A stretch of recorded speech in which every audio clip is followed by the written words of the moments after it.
Welcome to the Too High Podcast. I'm Seth Galina alongside Diante Lee. Diante, what's going on? Not much, man. Just trying to get to the end of the day. Yeah, we both had a lengthy discussion before we started recording about how much we hate Mondays. But here we are. It is Monday. I guess when everyone's listening to this, it'll be Tuesday. But understand that we're cramming here on the Monday episode of the Too High Podcast. So let's start with let's get right into college football. What did I say last time? It's Coach's Corner? No, College Corner. College Corner. College Corner, presented by Home Field Apparel. Home Field is a new partner on the Too High Podcast. Home Field Apparel is a premium collegiate clothing brand out of Indianapolis. Incredibly comfortable, officially licensed apparel with vintage college designs. Home Field is in the middle of Big News Saturday Season 2, where they launch a new school collection every Saturday at noon Eastern for 16 straight weeks. They just released Georgia, North Carolina, Florida. This Saturday, they have another one. So use promo code PFF to get 15% off your first purchase at homefieldapparel.com. This is promo code PFF for 15% off your first purchase at homefieldapparel.com. Okay, so college football playoff came out last week. Mm-hmm.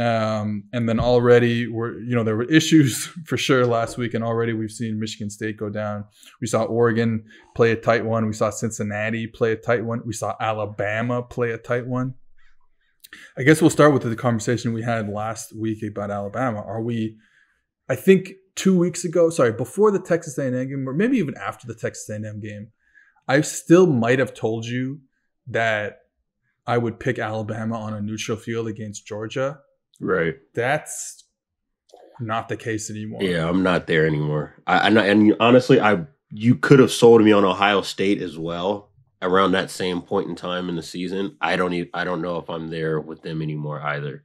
I don't think that the margin is not so wide. Like, I'm not saying that Georgia will blow out either team, but what I have seen in terms of the product, I don't think that either one is close enough right now to where we can say, oh, if they got matched up against them in the semis or the final, that we would feel confident that it would be a tightly contested game, or that the opponent to Georgia would have an opportunity to really win or control the game. And obviously, some of these kind of stumbles happen, but especially with like Alabama losing to A&M, you play a tight one to an LSU team, and other people who I know that we've listened to, that we respect, have said this on a few different occasions, but the Alabama I know in games like this puts up 58 points, and they absolutely stomp out a team that's in disarray. I thought that LSU outplayed them really and ended up losing that game because of some poor play calling and game management late in the fourth quarter. So yeah, I have some real concerns about Alabama and Ohio State. I mean, I don't understand asking Stroud to beat a team with his arm, and the explanation that it's just because they saw a lot of single high, knowing that the guy is hurt and that they're playing a lot of soft zone coverage too. Like, I don't get that either. So I'm just not sure what the rest of this field is in comparison to Georgia, because we just don't have any of those questions right now about the Bulldogs. Right. That's the thing. Like, everyone wants to talk about the offense, especially at the beginning of the year, because they're missing all these pieces at receiver, and then JT Daniels gets injured, and we all already weren't even that sold. I mean, on JT Daniels. I mean, you obviously think he's the best quarterback of all time, but most of the world wasn't sold on JT Daniels. Right. So when he goes out, you're like, oh my God, Stetson Bennett's coming back. He was like just okay when he played last year, but like every other, they found receivers, including the tight ends as well. They found these players. And the offense is just disgusting right now. The offensive line is great. It's such a big difference between Georgia and Alabama's offensive line is that they know how to protect. It's kind of funny to me that they brought in Doug Marrone and to run the offensive line, and then Bill O'Brien to run the offense as a whole, and their protections are bad. They just can't block. They don't know who to block half the time. Right. So and that's not happening with Georgia, and they're just a machine right now, whereas all these other places have issues. So it's maybe we thought Georgia was having an issue on offense, and maybe they will when they play against one of these better defenses. I don't know, but it doesn't seem like it. It doesn't either. So I want to ask you then, I mean, knocking Michigan State off, considering that they lost to Purdue, of the cluster of Bama, Oregon, Ohio State, Cincinnati, and Oklahoma will say, who do you think is closest to Georgia right now? Is it still those two between Bama and Ohio State? Yeah, I think it still is those two. I would say so. Because like the problem, like I think because you could get a game out of those two that compete with Georgia, whereas because they have the athletes still. So even though they've been a little shaky as of late, you still feel like, well, if it clicks for a game. And one of the things with Alabama was they're like EPA per play on like 3rd and 4th down is like bananas on offense. Right. So it comes down and regresses in the LSU game. But if you get one of these crazy Bama games, then you're competing with Georgia. Right. So like, yeah, we would expect those 3rd down numbers to come back down to earth, but there's a chance because they have all these athletes that it just doesn't for one game, and then you're scoring points on Georgia. Right. So that to me, and then obviously Ohio State just the receiving core is as good. They just match up like both. I was going to say physically, those two teams physically they can go toe to toe with those teams. I will say the one that's maybe not physically there, but I do have my eye on over the next 3 weeks is Oklahoma, just because of their stretch of games. Like, I think we'll have a very clear picture of how serious they are or aren't, especially over the next couple of weeks. So they have, I'll just run it down. They finished with Oklahoma State, and they have Iowa State and Baylor and Baylor the season. Yep. So and Baylor's going to give you a physical battle now. Exactly. I mean, and Iowa State does a really good job of shrinking the game as well. They play good defense. So that will be an interesting stretch for me. That's the only team I think that's outside of that cluster that I think I would be willing to entertain. Other than that, like, I just don't see it. Like, even with a team like Oregon, who's played well for the most part, outside of that little stinker they put up in Palo Alto against Stanford, I still just physically, man, like when I watch what Georgia looks like, it's really on offense. Like, we all know what their defense is. But the fact that they can go 12 personnel and really mash teams and stay vertical with their tight ends, that to me is a big difference between them and a lot of other teams. A team that I might have picked kind of that second tier. So if we're saying Alabama and Ohio State are the tier 1 teams that can compete with Georgia, the second tier teams, and it's too bad they lost. I might say Michigan. Talking about being, I would too. Yeah, that's the other team that's on my list. I think they would be an interesting team.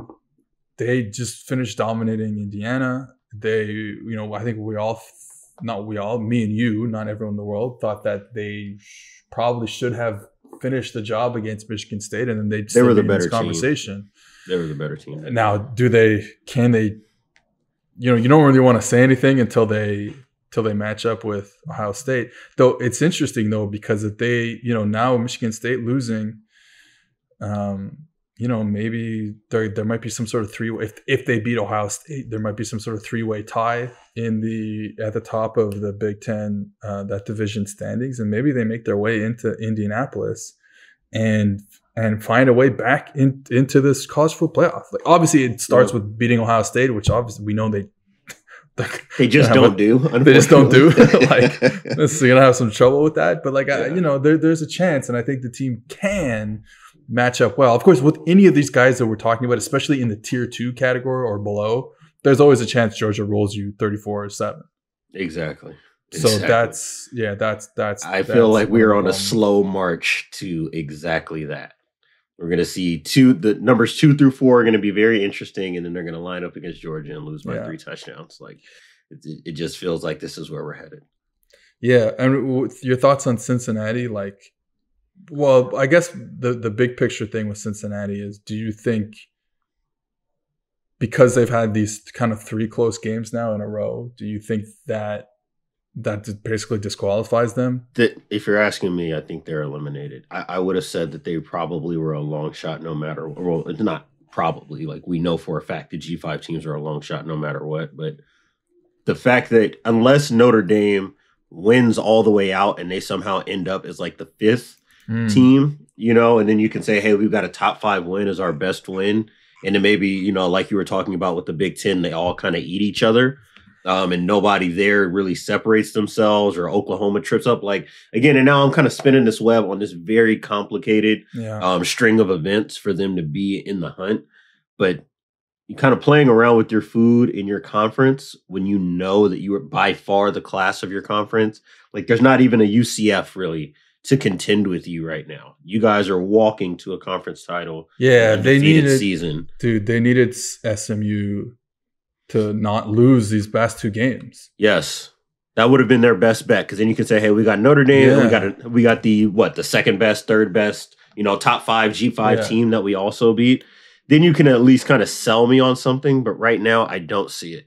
And I used to not be a big style points guy, but I mean, you can't go to the end with teams like Tulane. Like, you can't. You just cannot go to the end with these types of teams. Yeah, it's too bad, but this is how you don't have a choice if you're a G5 team, but to run up the score. What I wonder about is, so like, okay, they'll Michigan State will fall behind them, I would imagine. It's going to be weird, but anyways, like, I wonder if with this new close win that they had, Cincinnati, if now Oklahoma doesn't jump them. Even though Oklahoma doesn't play, if they just say, well, you're clearly not this unbelievable team that we all thought you were. So even though Oklahoma was on a bye week, they were off. Like, maybe we put them over you.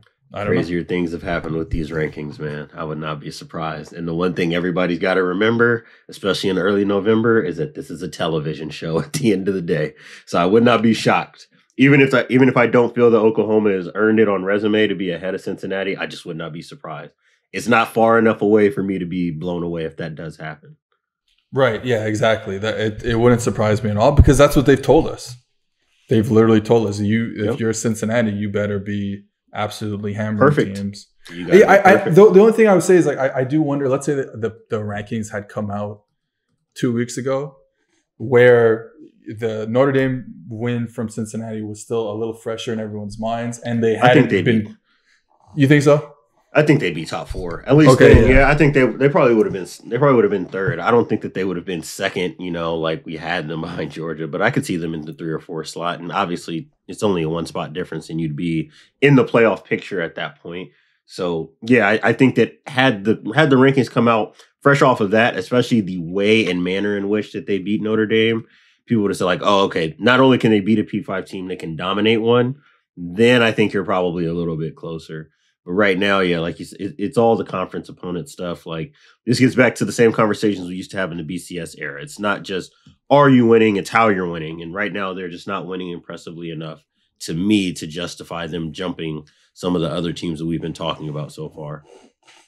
Yeah, I think Notre Dame continuing to win, like you said, would go far, because I don't think we thought of this team as a good Notre Dame team. Right. And they might not be, but if they, I don't know what their schedule lines up as, but like, if they continue to win and they finish as like a 1-loss Notre Dame team, that's still an all right win. Yeah, and I think Notre Dame's schedule is really light the rest of the way, so they should finish 11-1. They got Virginia, Georgia Tech, and Stanford. Yeah. So they could win those games for sure. Yeah, they should be able to walk by all 3 of those teams. Yeah, so I think that might be a little interesting. Do you see another Oregon loss on the schedule somewhere? Let me pull up their schedule. I don't think so. I mean, if it wasn't going to be Washington, which I don't really think a whole lot about them. I mean, they have a loss. It's the Utah Utes. You know Utah Utes. I would not be blown away about that. Good as anybody in the country right now. That first half that they put up on Friday against Stanford was ridiculous. That I think when I tuned in, from the time I tuned in to the time they got their first down, I feel like there was a good amount. There was maybe like 40 minutes of real time that passed, and maybe like an entire quarter that had passed before they had finally gotten their first down. And it took them a while just to get 10 net yards of offense. So right now, like, Utah is, at least for the time being, is back to looking like Utah. They're just killing teams in cover 1 and pounding the hell out of the football. All right. Since week 5, can I tell you who the number 2 team in overall EPA per play is? It's the Utah Utes. Like they're hammering teams right now Ridiculous. on offense. And then obviously, like you're saying, they're doing a great job again on defense. And so like I just happened to, because I do like a weekly like radio hit in Salt Lake City. I see what's going on. So with the with Bill Riley, who's like the voice of he does the play-by-play for the football team. And so like I just happened to like I watch the film every week, and I don't know if I'd be watching. I've watched every single Utah game this year, the all 22, and like they had such a funny season because they bring in Charlie Brewer. It's horrible. They put the backup in Cameron Rising. His first, they brought him in halfway through the San Diego State game, which they lost. And then the first game he plays, I think it's against Washington State, and he's awful, dude. He's just an absolutely useless player. And then since that time, I think he's like in the top 10 graded players in the graded passers in the country. He's a runner. He throws the ball accurately, doesn't make mistakes. And I think the main thing that I like about that offense is like they're super multiple. And it's kind of what's a lot of stuff we're talking about in the NFL now. And I think because they don't have this like unbelievable player at quarterback, like it might be tough for him to be like a draft prospect. He's having a really good season though, like I said. But so they're going under center, they're running jets to anybody. Dude, the tight ends are getting jets. They're hitting the cutback lanes on outside zone when they go under center. Then he's Rising's a bit of a runner, so you can put him back in the gun and zone read him. They just do so much stuff. They boot him out, get that easy throw to the flat. And they're not even hitting explosive plays. I'll say it's not even explosives. They're just marching. Just marching. The offensive line was also horrible to start the season, and they've just clicked.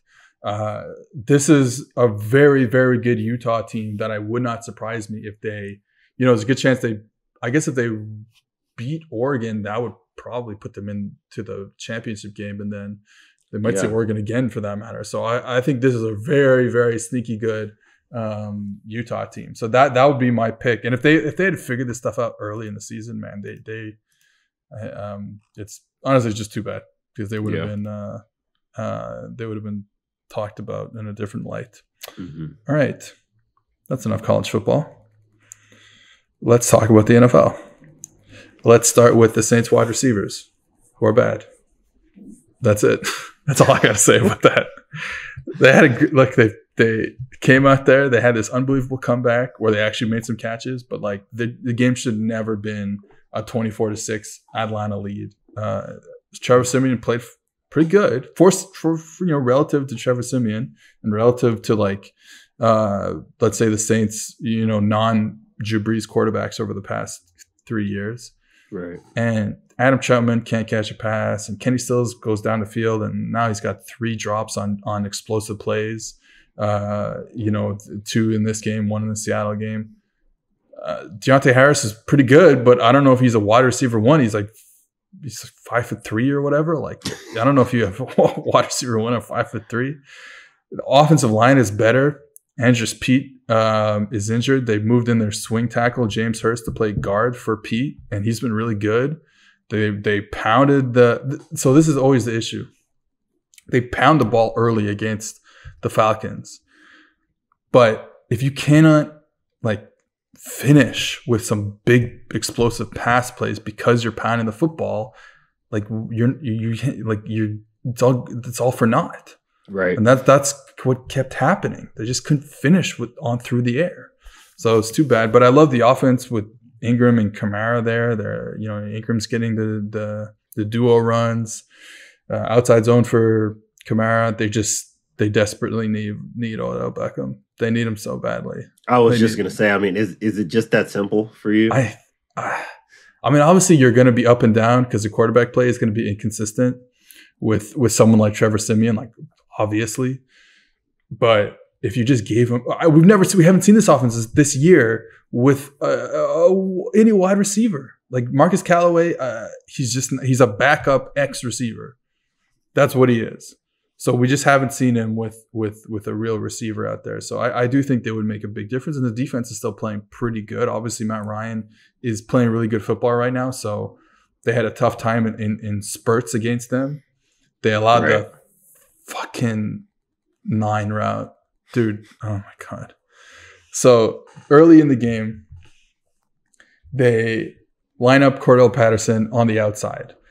Now, Cordell Patterson is a running back now, except he's Cordell Patterson. Like, he's still a wide receiver, certainly a running back in a wide receiver body. So they line him up outside, and they throw a 9 route to him, and he makes a catch. And it was good coverage, and they played man, and they made a catch. And like that's something that the Falcons can do to you because they have this type of player, this type of versatile player. So he's caught this. Okay, like this happened in this game.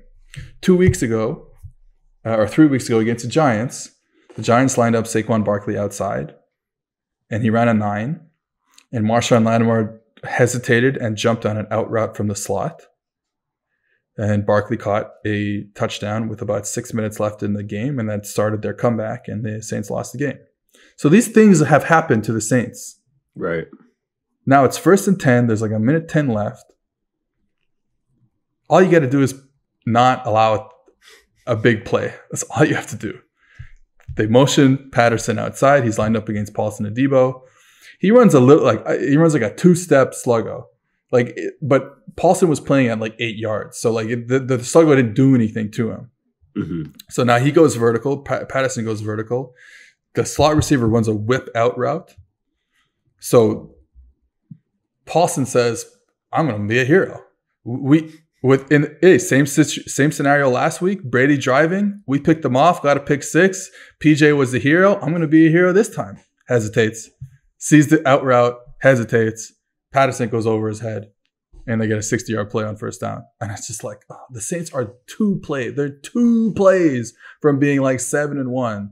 It's very unfortunate. And I can't blame the defense for the whole, like the defense played well. They're just 2 plays that they really need back. It's too bad. And of course, if the offense had just moved the ball at any point in the whole season, then we'd be okay. But like, man, that's too bad. Anyways, that's my Saints rant for the week. Luckily, I don't have an LSU rant this week. Hey, I get it, man. I've given up on the drug that I used to be addicted to, which is the Philadelphia Eagles, man. So I 100% understand where you're coming from. Right now, you can get 25% off any PFF subscription if you use promo code TWOHIGH, TWOHIGH. Grades and data are live for every single player who logged a snap last week. Go check out the highest graded players from week 10. What can you get with a PFF subscription? All of PFF's locked article content, PFF's NFL and college football betting dashboards, a grade powered projections, cover probabilities, and betting values, 0 to 100 grades of every single player, including the top rookies on every team, player prop tools which show positive and negative value for every NFL prop, and much, much more. Support the pod, and use promo code TWOHIGH, TWOHIGH for 25% off any PFF subscription. Okay, let's get into two games that really piqued our curiosity the most here on the NFL side. And we'll start with the Sunday night game, Rams-Titans. So you did, we talked about the Titans defense last week going into the game. And what did you see for them on your review of the game? 100% not what ended up happening on Sunday night. I think that when we were doing the prep and kind of talking through it, like the one thing that I kind of left with was I felt like the way that they played defense is kind of tailor-made for this kind of offense to be able to find holes to attack, because they just want to play a lot of soft zone coverage, right? Like they will run cover 1 when they need it, but throughout the season, that hasn't necessarily been their best pitch, right? Like their best stuff has been playing cover 3 and cover 2, mixing up the rotations, and then trying to get late pressure, with all their stunts and twists and things like that up front. And what we saw, I think, was what happens to a defense that likes to play soft zone coverage when they actually do man up, and stand up tall and play man-to-man defense, and what that does for the rest of your call sheet.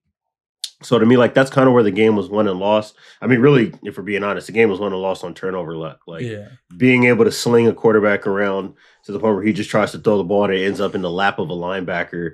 And then another one where, and we were talking about it, where Kevin Byard jumps that speed out and he was actually probably not supposed to be there. And I think he said as much in the post game with Michelle Tafoya.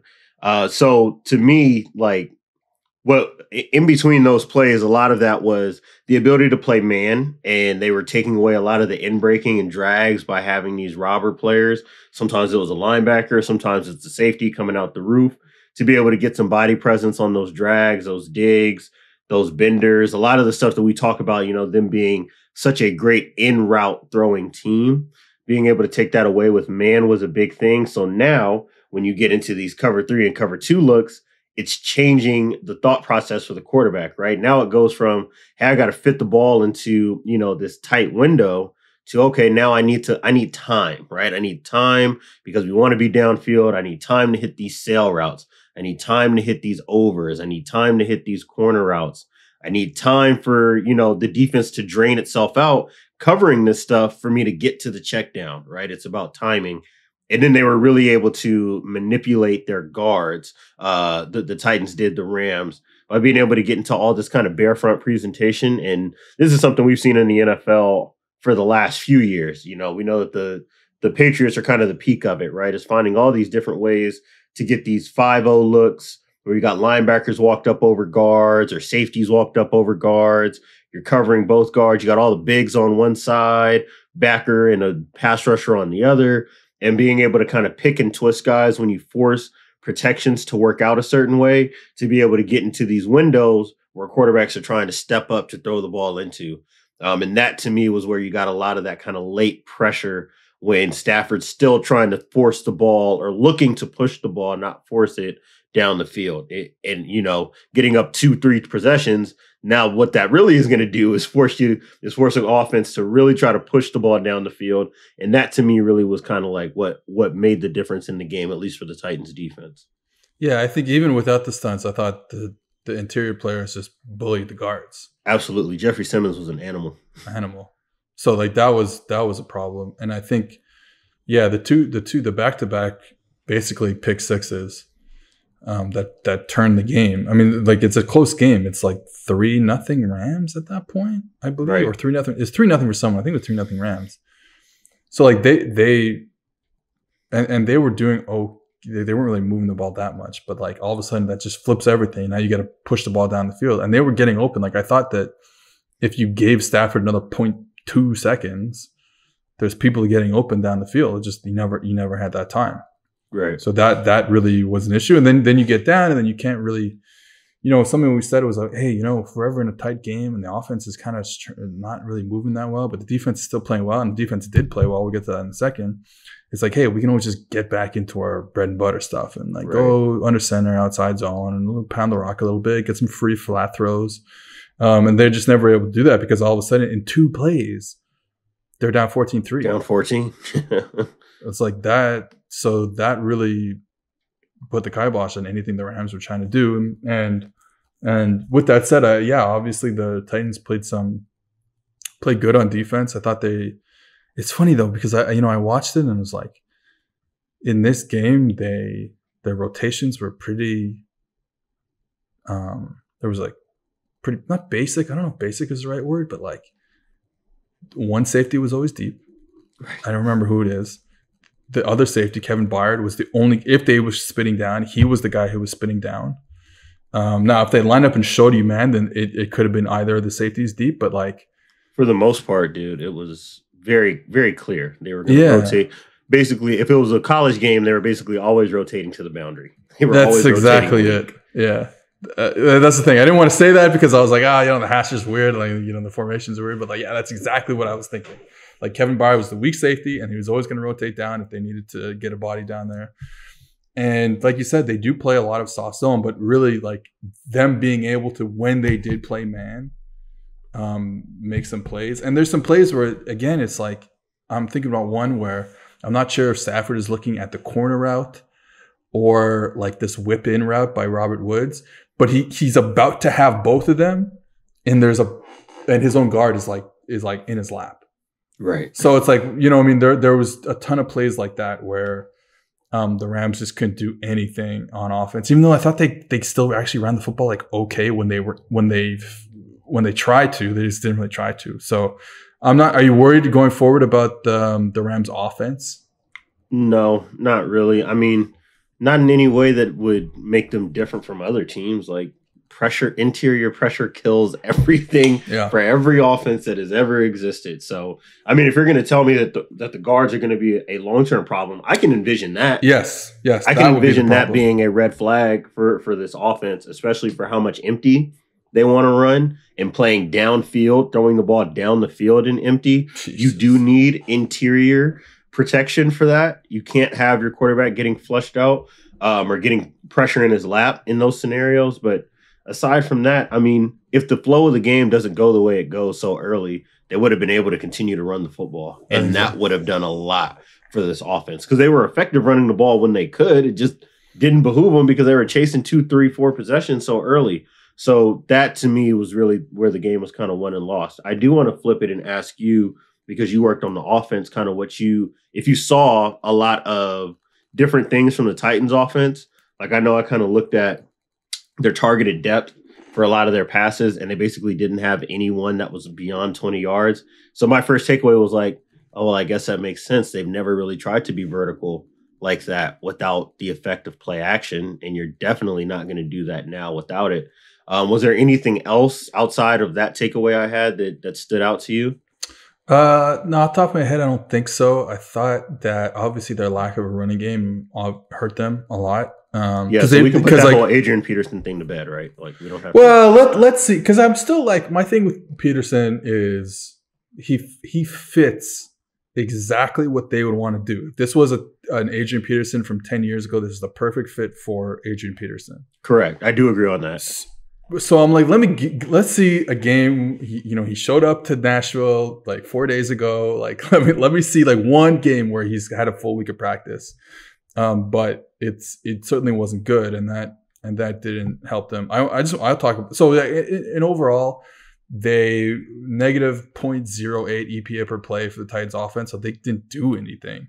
Mm-hmm. It just so happened that the Rams offense was like negative 0.2 EPA per play. So like, right, that was really the big difference. But they didn't really do anything. So I think, I don't know. I'm so torn on the Titans offense because look, they have Julio Jones and AJ Brown.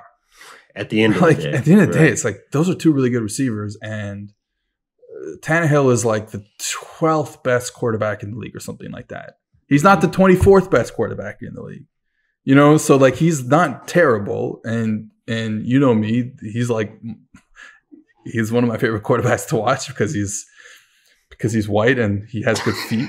So I'm allowed to say that. I don't know. So like, I mean, I'm interested, I'm going to be really interested to hear it. We've had this conversation in private, but I'd be interested to hear kind of like the point of comparison in the next game we're going to get to.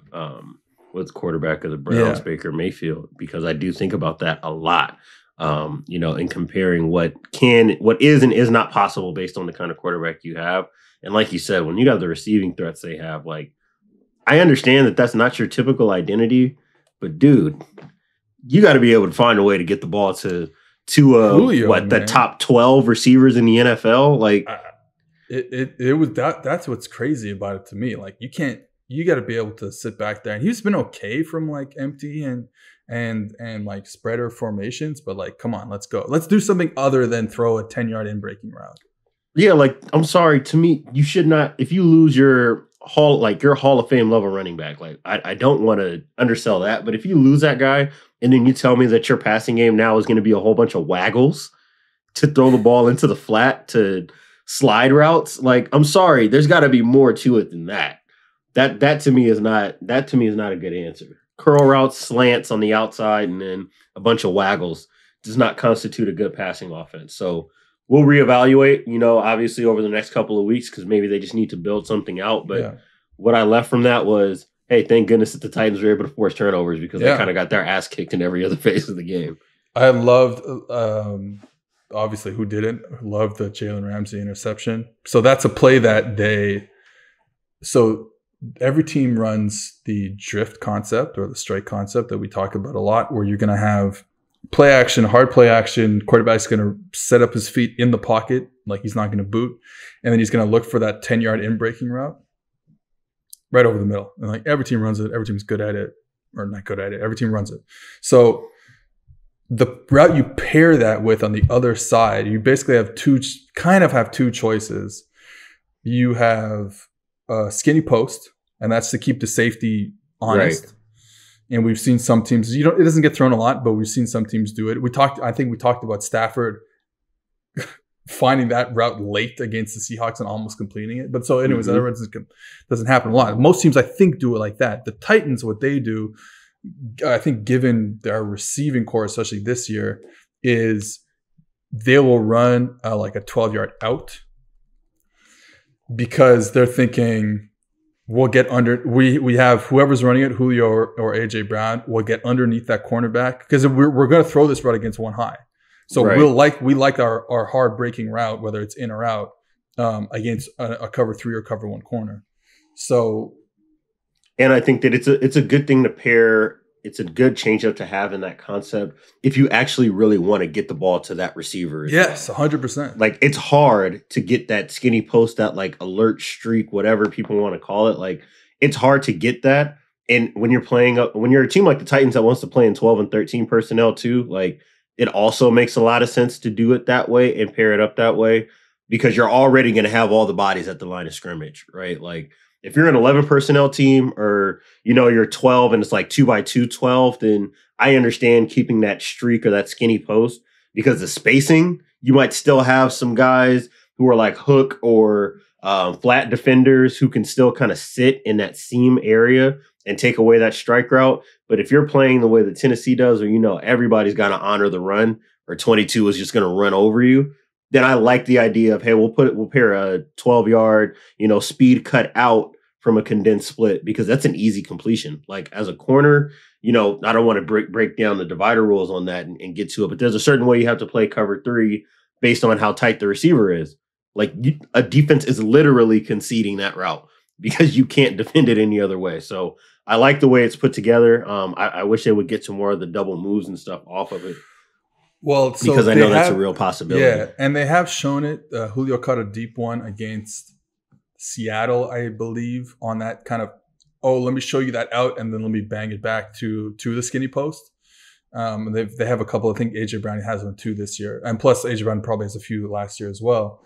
But so maybe you can talk about this as a defensive guy. Like, what is, like, when I watched Jalen Ramsey on that play where he gets the interception, that's the play, right? So it actually wasn't drift. I think Julio on the opposite side was just running a deep curl, but it ends up playing out the same way.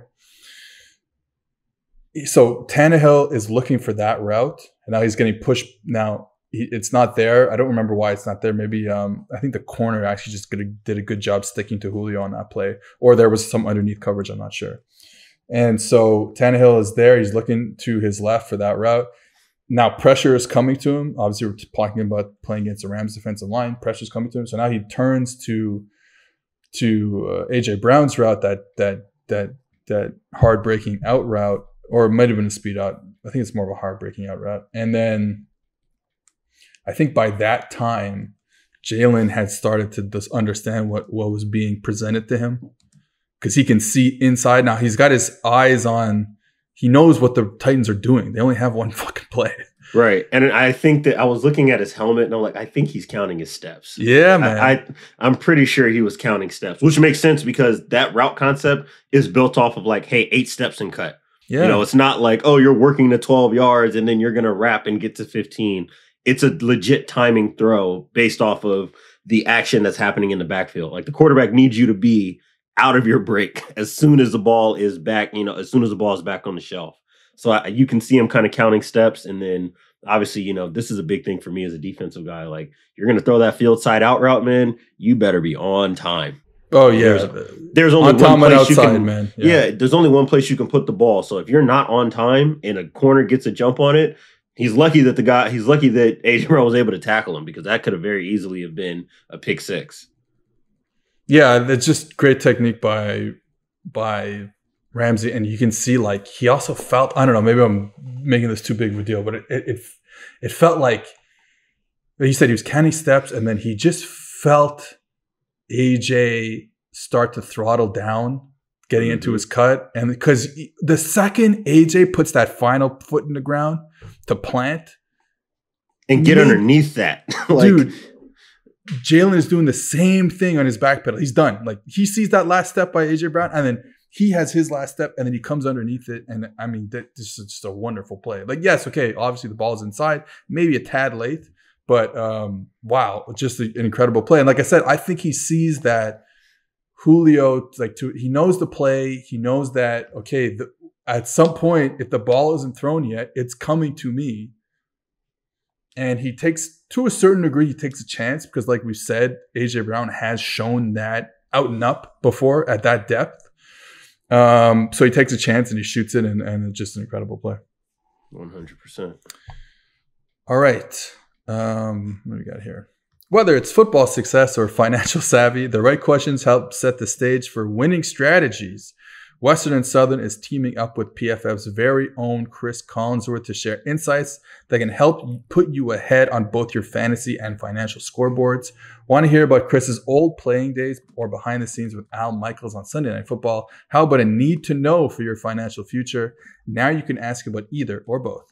And every football or financial question you ask earns you a chance to win a catered party for February's big game.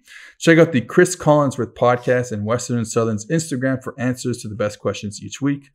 Submit your questions at westernsouthern.com/askchris. One more time, that is westernsouthern.com/askchris.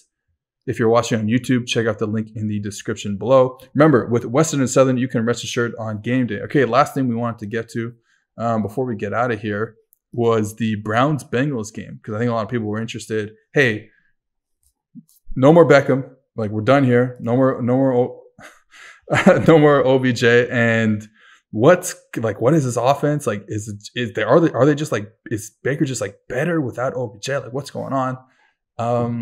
So yeah, tell me about the Browns offense this week. I mean, what is there to say except for it's the same old offense? Yeah. Honestly, like, I don't think that it's so hard to really parse what the disconnect was between OBJ's role in this offense and how Baker operates this offense, because I don't understand how they could not make that connection work. Like, I don't want to beat a dead horse on that, but the more I watch, like, the more I just don't understand how they weren't able to make that work. But in terms of who Baker is as a quarterback, like, he's been who he's always been and will be who he always is. Like, I thought that Sunday in particular, he was extremely efficient. Like, I will definitely say that. Like, when he's working the middle of the field well and they're able to mash teams on the ground, this is the Baker you get. And that to me was the game. Like, you get into heavier personnel and then you're able to, open up the middle of the field for your quarterback. Excellent. You get coverage miscommunication because you're in a bunch. You got these tight splits and you get this post on a miscommunication. That's awesome. But I didn't see anything that made me think like, maybe I need to reevaluate how I feel about these two players and their disconnect. Like, it is what it is. No, this was a game where they absolutely mashed the Bengals interior. And They were doing a lot of, I don't have the numbers in front of me, I'll go get them, but like a lot of power, a lot of counter that were, I mean, they couldn't, like, the Bengals, I don't even know if it was that they couldn't fit it. I just think they got manhandled inside. They just got manhandled, dude. They just got absolutely trucked in between the tackles. And that actually is going to start being something that I keep my eye on, because that happened a little bit against the Jets too. And I thought, hey, maybe they just, played it light. And I know that the Bengals have been playing a lot of split safety stuff this season. And sometimes, I mean, there are going to be some weeks where even if you're more talented than the team you're playing split safety against the run can get you, run off the field. So, but to see that happen a couple weeks in a row now, my ears are definitely perked up. But yet, this was, to me, the story of this game. For as much as we want to talk about how Baker played, it's the fact that they were able to set that up by just stomping Cincinnati between the tackles. And I think for the first time, some of the injuries that they've had up front really, really cost them. 3 quarters of their runs had a pulling player on them. And they were dominant. The 0.7 EPA per play on the 12 power runs they had. Like, that, pretty good. That's I love their outside zone stuff, but man, like, to me, that is my favorite thing that they do. It reminds me of the Titans a bit, because it's like, I love their outside zone stuff, but duo is where they make their money. And with the Browns, it's like, I love their outside zone stuff, but when they start pulling people, then they're in their business. Yeah, it's different. It's different when they start pulling guys. And like, you just, like, formationally, most plays had two tight ends next to each other, or a tight end and then a tight bunch with receivers. So like they didn't spread out at all. It was a very tight game, a game where you were fighting with your man in the trenches to win this football game, and the Browns won it like that. Like that's really what it came down to.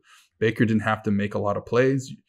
He threw the ball. How many times did he throw the football? 24. It was like 24, 23 times, something like that. Yeah, 24 dropbacks, I think. And then it's like, how many of those were screens? Quite a few. Now you're at 20. How many of those were just like quick into the flat? Okay, it's another couple. Like there's just not a lot of plays where Baker Mayfield had to make a play, and they were up in the whole game. And the Browns love to play this game, but we keep saying the same thing. Like, what happens when you're not in a positive game script? Like, what happens to Baker when all of a sudden you need receivers on the field, which they didn't have? They're in 13. Their second favorite personnel grouping this year is 13 personnel. Like, who else does that? It's crazy. It was their number one, right? Yeah, it was their number one thing this week was 13 personnel. That is a Stefanski deal. And like, to me, and this is, part of the conversation that I'm sure we're going to continue to have, with our personal brands of football that we enjoy watching.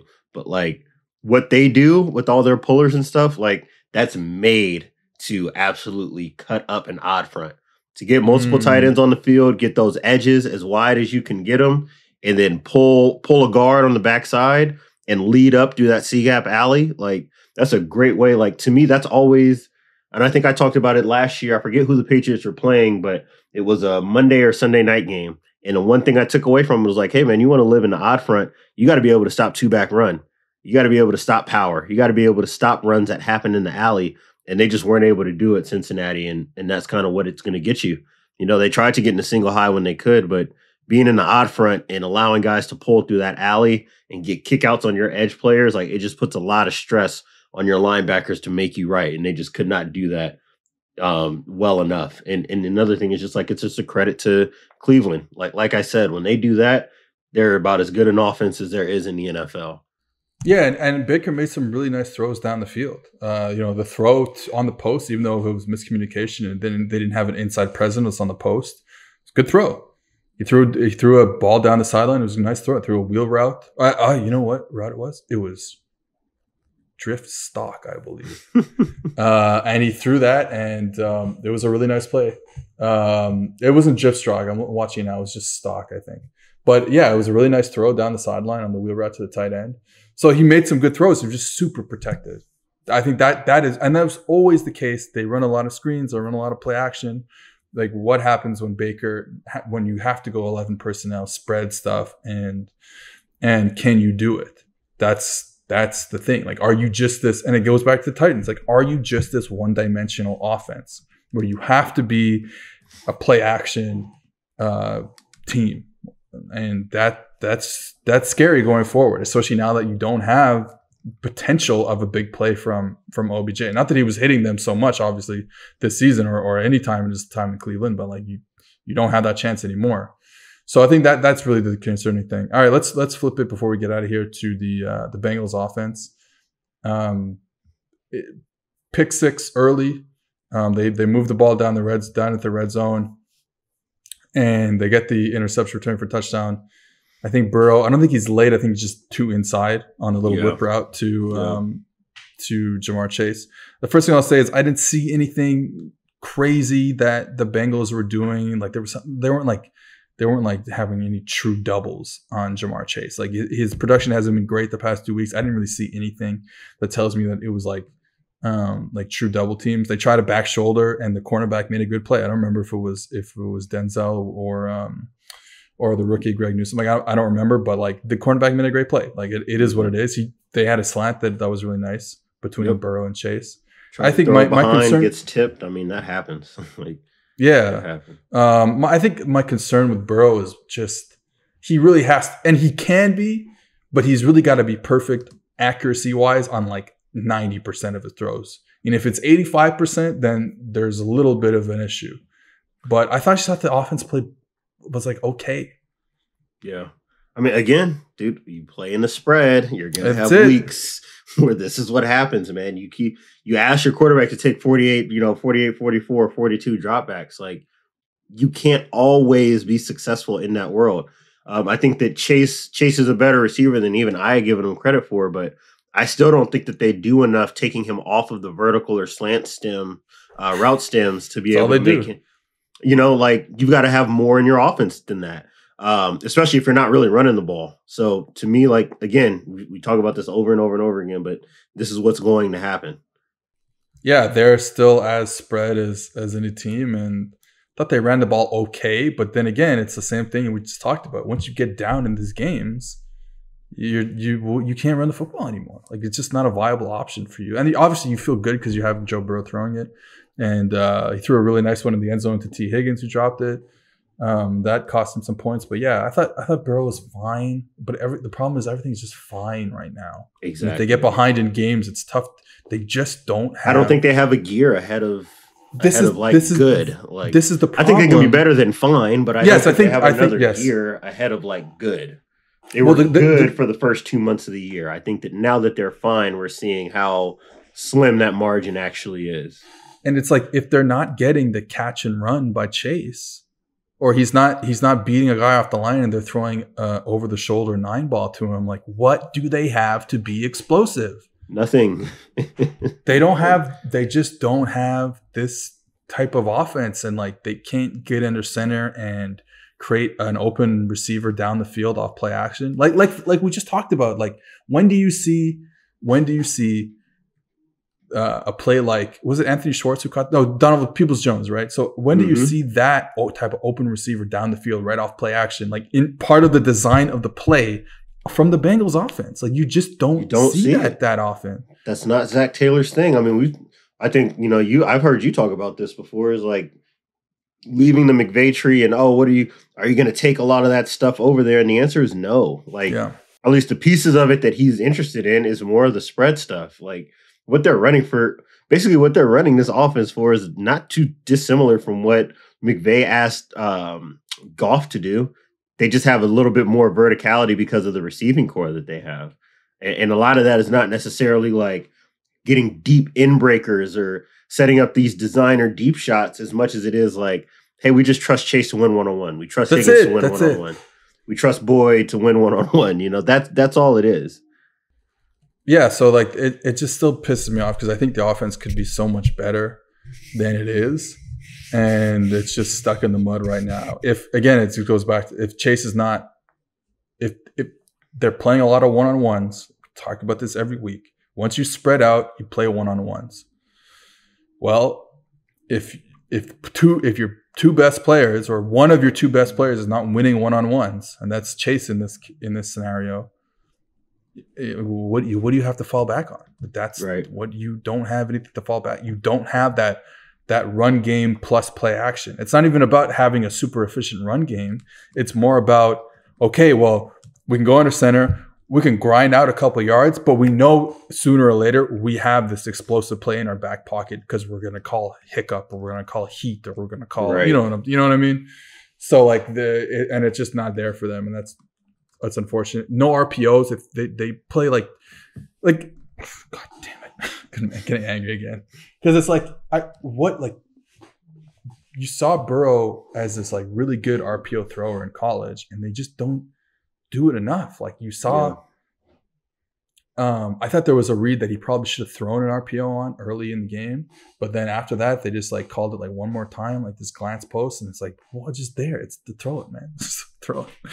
Like just help yourself out. So I'm going to keep beating this door, man. The team outside, obviously the Chiefs are their own thing, but the team outside of them that does the spread stuff the best to me is the Green Bay Packers. Yeah, like. They have my favorite, 11 personnel offense outside of the obvious Chiefs and the Rams and stuff like that. But like their spread shotgun 11 personnel stuff, it's maybe my favorite to watch in the NFL. Do you know why it's your favorite and also my favorite?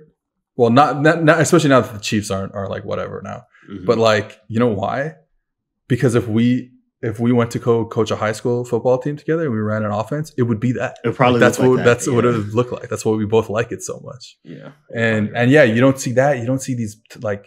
I understand like having Diante Adams and the quick release from Aaron Rodgers is obviously important to that offense, but I think with Burrow's accuracy and Chase, his ability after the catch, it seems like it's the real deal. Us maybe we don't know behind the line of scrimmage, but definitely after the line of scrimmage. Like just throw a bubble to him, man. Blind him up in the slot. But they can't do that because they can't. They're so afraid. Hold on before we get out of here. Let me just get this. Let me see Ja'Marr Chase where he plays, because I think that's super important, because one of the things with Mr. Davante Adams is like they're not afraid to line him up anywhere.